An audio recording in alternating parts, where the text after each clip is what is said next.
was paid to moderate an online community. Then I found the folder labeled with my real name. I took the job because it was easy. That's what they told me anyway. Low effort, flexible hours, remote. Just keep things civil. Flag anything concerning. It was moderation work for a private online community. Not a big platform, not Reddit, not Discord, something custom built. Invite only. Supposedly focused on personal growth and accountability. At first, it seemed harmless. People posted daily reflections, journals, confessions, goals they were struggling to meet. Everything was anonymized, or at least that's what we were told. Usernames, avatars, no real names. I worked nights, a few hours after my main job, mostly deleting spam, calming arguments, locking threads that got heated. The pay was decent. The rules were strict. No private messaging members. No discussing moderation policies. No saving content locally. That last rule felt odd, but I ignored it. The admins were faceless. No video calls, no names, just handles, instructions, automated emails. The first few weeks were boring. Then I started noticing patterns. Certain users were watched more closely. Certain posts triggered immediate admin attention.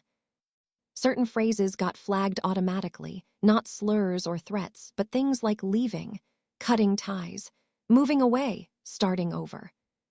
Posts mentioning independence were locked fast. At first, I thought it was coincidence. Then one night, a post appeared that stopped me cold. It was from a user called Quiet Departure. The post read, "I think they're watching how I change. I don't feel anonymous anymore." The thread was locked within seconds. Deleted within minutes. That didn't happen by accident. I started paying attention. I noticed that when users expressed doubt about the community, when they talked about leaving, questioning the structure, or feeling controlled, their activity slowed. Their posts stopped appearing. Their accounts went dormant. Their names never came up again. I told myself they just quit. Then came the message. It was from an admin. "Admin, we've noticed you're engaging more deeply with flagged content. Please remember your role is observation, not interpretation." That's when I realized something terrifying. They weren't just moderating the community. They were shaping people. And I was helping.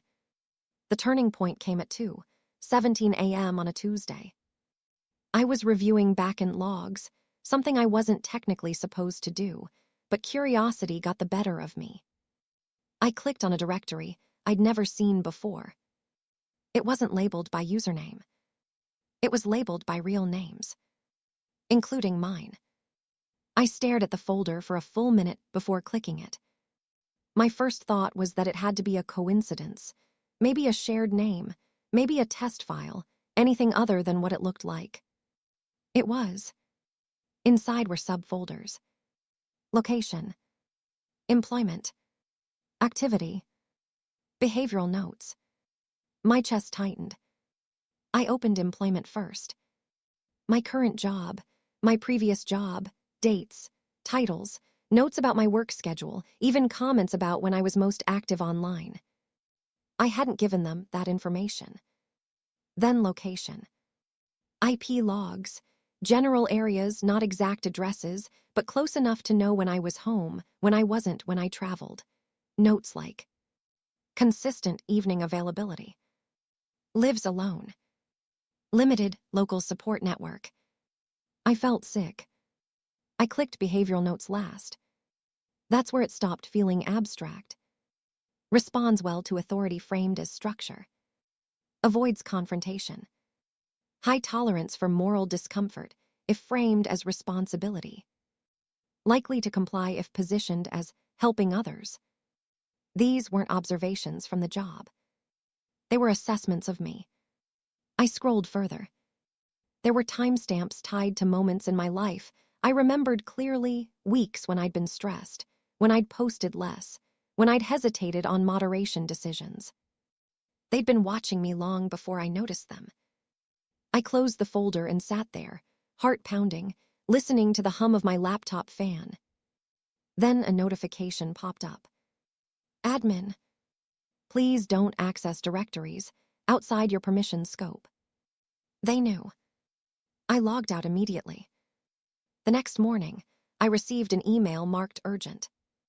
We've noticed unusual activity on your account. To protect community integrity, we'll be scheduling a mandatory alignment call. Alignment. That word again. The call was scheduled for that evening. No option to reschedule.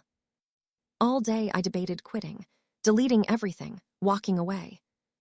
But curiosity and fear kept me there. The call began with audio only. No faces, no names. Just voices. They thanked me for my work, praised my consistency, my reliability, my fit. Then one of them said something I'll never forget. We don't recruit moderators randomly. We observe them first. I asked the question I shouldn't have. Observe how? There was a pause. Through participation, the voice said calmly. Through platforms like this one. Through behavior patterns people don't realize they leave behind. They told me the community wasn't just for growth. It was for filtering. People who resisted structure left. People who needed guidance stayed. People who questioned authority were removed, quietly. And moderators, I asked. You help us identify who belongs. I realized then that every thread I'd locked, every user I'd flagged, every decision I'd justified as policy had shaped someone else's reality. I tried to end the call. You're free to leave, the voice said gently. Then came the hook. But leaving is also a data point. I didn't sleep after that call. Not because I was afraid they'd hurt me, not directly, at least, but because I couldn't stop thinking about that sentence. Leaving is also a data point.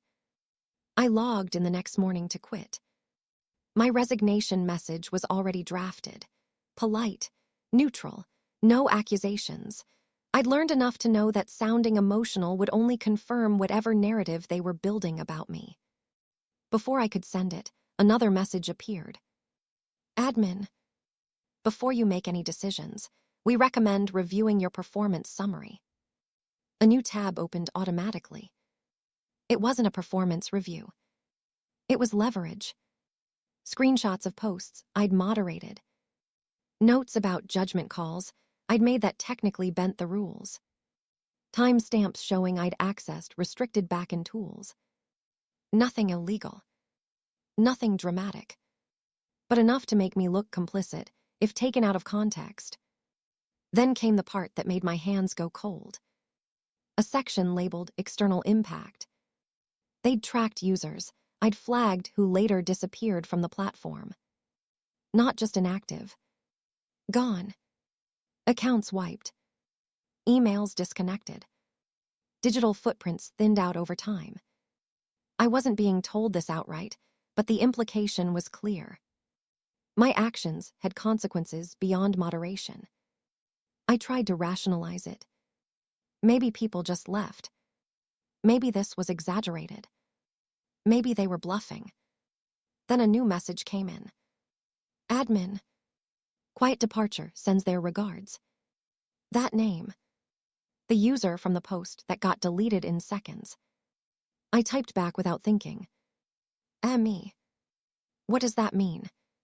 The reply took longer this time. Admin. It means they're stable now. I closed my laptop and sat in silence. I thought about all the people who'd posted doubts, who'd talked about leaving, who expressed fear. I told myself I was enforcing rules. But rules are just stories we agree to obey. And I'd been enforcing theirs. That night, I made a decision. If I was a data point either way, I'd choose the version of myself I could live with. I backed everything up. Screenshots, logs, messages, copies stored offline, encrypted, duplicated. Then I resigned. No explanation. Just a single line. I'm no longer able to continue in this role. I shut everything down. Nothing happened at first. No threats. No emails. No messages. A week passed. Then two. I started to believe I escaped. Then one evening, my phone buzzed with a notification from a platform I hadn't used in years. A new account had followed me. The username was a string of numbers. The bio contained a single sentence. "We're glad you chose growth." I blocked it. Another appeared a few days later. Different numbers, same sentence. Then came the email. No sender name, no subject. Just text. "You did well. You noticed. Most don't. That doesn't disqualify you." I never replied. The messages eventually stopped. But the feeling didn't. Here's the part that still keeps me up at night. They didn't need to threaten me. They didn't need to chase me. They already had what they wanted. They knew how I thought, how I justified, how I complied, how far I'd go before stopping. And they knew that I knew. That mutual awareness was enough. I don't moderate anymore. I don't volunteer for communities. I don't join spaces that talk about growth without transparency. And every time I hear words like alignment, structure, or accountability used too carefully, I walk away. Because the scariest systems don't trap you with force. They invite you in. They make you useful. They make you feel responsible. Until you realize the cage was built out of your own decisions.